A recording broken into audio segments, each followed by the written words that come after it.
E eu sigo aqui, tem muita gente querendo saber quais são os parlamentares que estão apoiando essa proposta da Érica Hilton. Aliás, tá, essa lista sempre bomba aqui na nossa página, até vou abrir ela aqui na nossa página no telão.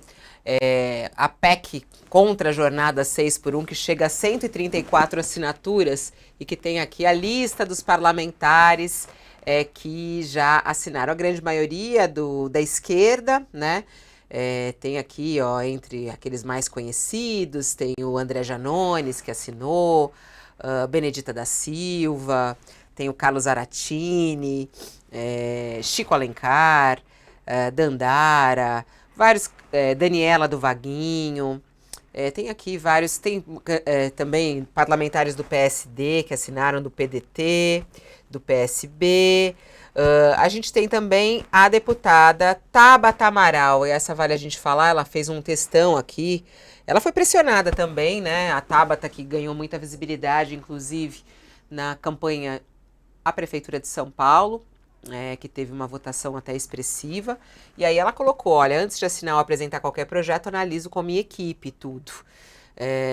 E não foi diferente com a PEC. Assim que o tema entrou em pauta, eu pedi aqui para analisar, estudamos, e aí ela falou que ela estudou e tudo mais, mas ela fala, mas o mundo real é mais complexo do que gostaríamos. Só proibir a escala de trabalho 6 por 1 não irá resolver o problema. Precisamos pensar em incentivos para as pequenas empresas contratarem, para o tiro não sair pela culatra, e esse projeto aumentar a pejotização. Precisamos também garantir a diminuição da carga de trabalho, que ela não reduza o salário mínimo e medir o impacto da nova escala na economia e nas relações trabalhistas. Outros países fizeram essa alteração da carga de trabalho de forma escalonada para prever o controle dos efeitos contrários, é o que diz Tabata Amaral. O posicionamento da Tabata, ô Josias, inclusive, ele é muito próximo até um pouco do que o Sakamoto estava falando, né? Porque, assim, é importante, sim, pensar no todo, né? Agora, isso está sendo pensado nessas discussões? Como é que você vê esse posicionamento da Tabata? E você já até citou um pouco sobre a história do ministro do Trabalho. Eu até estava vendo aqui o ministro Fernando Haddad, que é o ministro da Fazenda. Ele se pronunciou, mas não se pronunciou, né? O que ele disse é: eu não tive tempo ainda de acompanhar este debate. Chama atenção, né? O ministro da Fazenda, não bateram ali na porta dele ainda para perguntar a respeito disso. Só se fala disso, né? Mas o ministro da Fazenda diz que ainda não se debruçou nesse debate. Qual é o receio aí do governo de abraçar a causa, Josias? O receio é porque o governo está imaginando que essa PEC pode produzir efeitos nefastos no mercado de trabalho. Agora, as pessoas precisam levar em conta que há um quê de oportunismo na matéria, mas é uma matéria de alta relevância, né? Estamos discutindo alguma coisa que tem, finalmente, Fabiola, num país em que discute-se o sexo dos anjos, estamos discutindo algo que tem conexão com a vida real. Há oportunismo na matéria? Há, porque isso daqui nasceu de uma campanha de um vereador, disputou um posto de mandato de vereador no Rio de Janeiro, um personagem chamado Rick Azevedo, que era um balconista, que fala do tema não por ouvir dizer, mas porque viveu o drama de quem presta serviços com a barriga colada num balcão.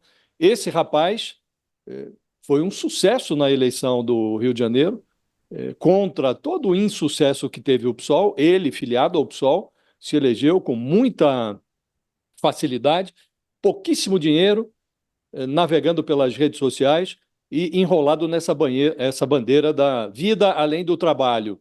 Então, foi ele que trouxe essa pauta, e era uma pauta que estava lá, perdida no município do Rio de Janeiro. De repente, o PSOL traz para a esfera federal. A deputada Érica Hilton apresenta, e estamos agora discutindo esse assunto. E os personagens, como disse no primeiro comentário, Fabiola, o PT ficou meio atônito, porque esta é uma pauta que interessa ao PT, é uma pauta tradicional do PT. E o bolsonarismo, então, esse ficou zonzo. O Bolsonaro não falou até agora.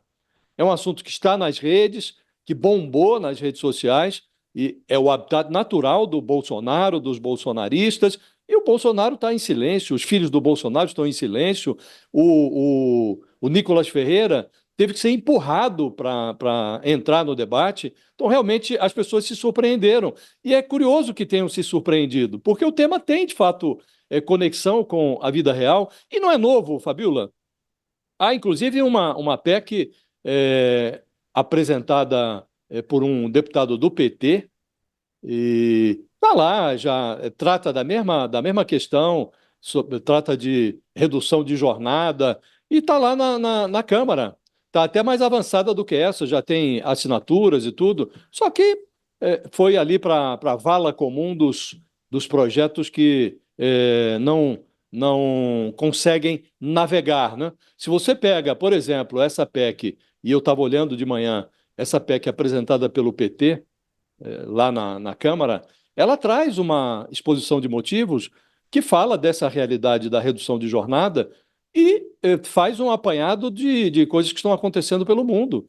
E ali está, na própria exposição de motivos, vários países na Europa, fala da Suécia, por exemplo, que adota uma jornada de 36 horas por semana, em média, a Bélgica 35 horas, na Suíça também 35 horas, na Irlanda passou-se de 44 para 34 horas, na Noruega 33 horas, quer dizer, não é uma aberração, como diz ou como insinua o Nicolas Ferreira.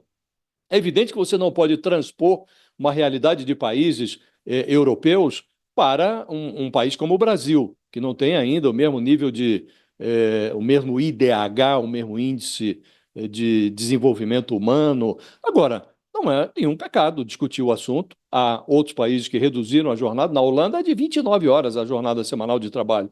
Então, é possível discutir. E nesta PEC apresentada pelo deputado Reginaldo do PT de Minas Gerais, ele fala que é bem administrada, e ele fala num escalonamento, fala em 10 anos, era uma PEC que propunha não uma coisa de supetão, mas algo administrado. Ele fala que, inclusive, se você reduz a jornada, abre-se a perspectiva de criar novas vagas de emprego. Então, é um assunto interessante para ser debatido. Não é absurdo, outros países já fizeram.